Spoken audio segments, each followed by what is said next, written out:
Imagine God. God before creation. God before time. God before space.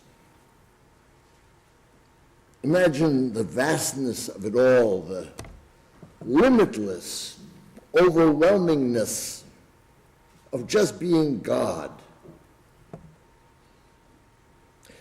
Maybe the mystics had it right, that God, out of the sheer ennui of godness, had to find some symptom, some contraction for the sheer relief of godness. It ain't easy being God. Ask me. And into this constriction, God created space. Space and stuff. Space and galaxies. Universes. Us. Something totally ungodlike. Look in the mirror. But not exactly, because the blueprint of existence had to at least mirror some image of godliness in nature. That's what Spinoza taught. That's why nobody reads Spinoza. Hard stuff. The problem faced by the architect of time and space was where to place existence. Where to place humanoids. How about the Garden of Eden, the Garden of Perfection? Well, sure, that didn't work. Ultimately, where we are now, east of Eden. Let me be heretical. Let me assume that things have never gone according to plan. Worse, let us assume that there never was a plan in the first place. That's not just a gap separating the idea from the real. That's a yawning gulf. That's an exponential Grand Canyon multiplied. By the way, are you still imagining God? Still trying to find some connection between the source of all existence and being created? Now Genesis, if you remember back that far, Genesis was an attempt to understand how an omniscient, omnipotent, and omnipresent architect could place humanoids on such a particular vulnerable piece of real estate where they could screw it up. And furthermore, how do we even begin to fathom any conceivable connection between a being and our being? Takes time to think that stuff through. In the intervening centuries, history has taken place. Crawling out of the ooze and water and mud, humanoids began to interact with each other. They built things. They planted things. They fought. They played. They thought. And that brings us back to the beginning. What did these people think about? Not only what did happen, not only how it happened, but who made it happen? Who's responsible for all this? Responsible for the good stuff and responsible for the other stuff. And is there any hope that accessing the divine would somehow give us a rationale for the continuity of existence? First, we had to figure out how God placed us on the planet.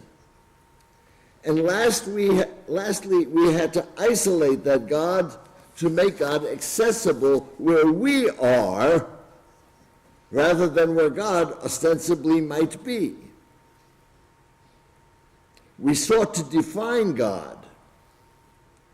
Define in Hebrew, lahagdir, to fence in. To fence in God? You still thinking about God? Rough stuff.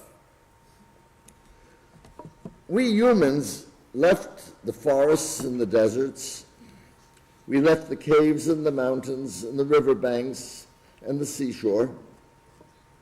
We built cities. It says that we even tried to build a tower reaching up to heaven.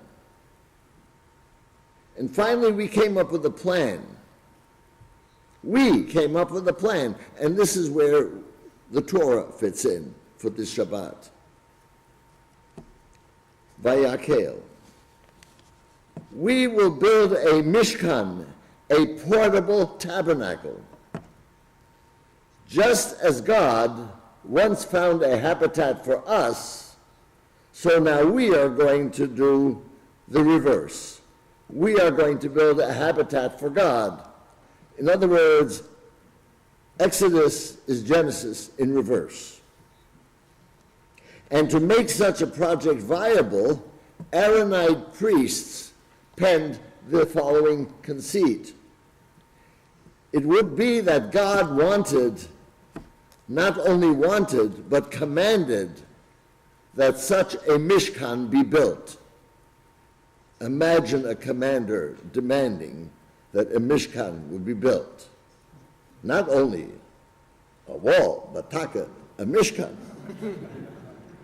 And the people's involvement would be to provide the raw material, the gold, the silver, the silk, the precious stones and fabrics. The artisans will build it, and the people will pay for it. That's Leviticus. That's Exodus. That's Washington. And since the people's experience of God was so toxic, what with plagues and laws and punishments, the Aaronite priests would serve as intermediaries between God and the people. Imagine that. Somehow the institutionalization of God gained traction. From the ziggurats of Babylon to the pagodas of Beijing, from the cathedrals of Europe to the mosques of Arabia, humans have tried to access the divine. And like the Mishkan of old, they brought, and we have brought, the very best of human endeavor. We brought into the Mishkan art and music and philosophy and poetry and prose and theology, and trying to understand the world and our place in it, humans created philosophy. And from the philosophy came science. Imagine that. We Jews moved from the Mishkan to the temple, and from the temple to the synagogue. That's what the Greeks called our sanctuaries, synagogues. For us, it was a Beit Knesset, a Beit Tfilah, and a Beit Mikdash. It was a gathering place, a praying place, a place to study, though not necessarily in that order. And access to God was now going to be in community and congregation.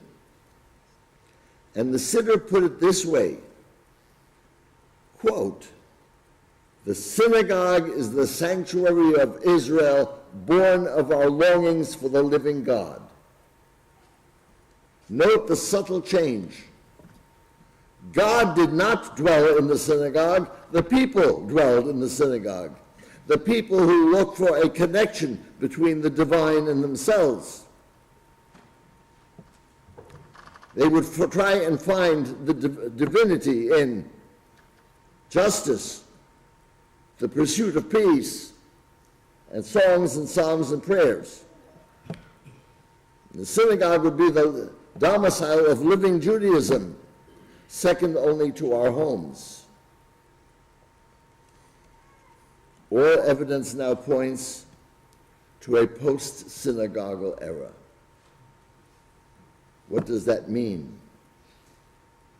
What does it portend to live in a post-synagogal era? Perhaps every transitional generation has faced such conundrums. We not only try to need new vessels for old ideas, perhaps we need new ideas for what is holy, what is ultimate, what is significant. Build me a house, says God, that I might dwell among you. Imagine that.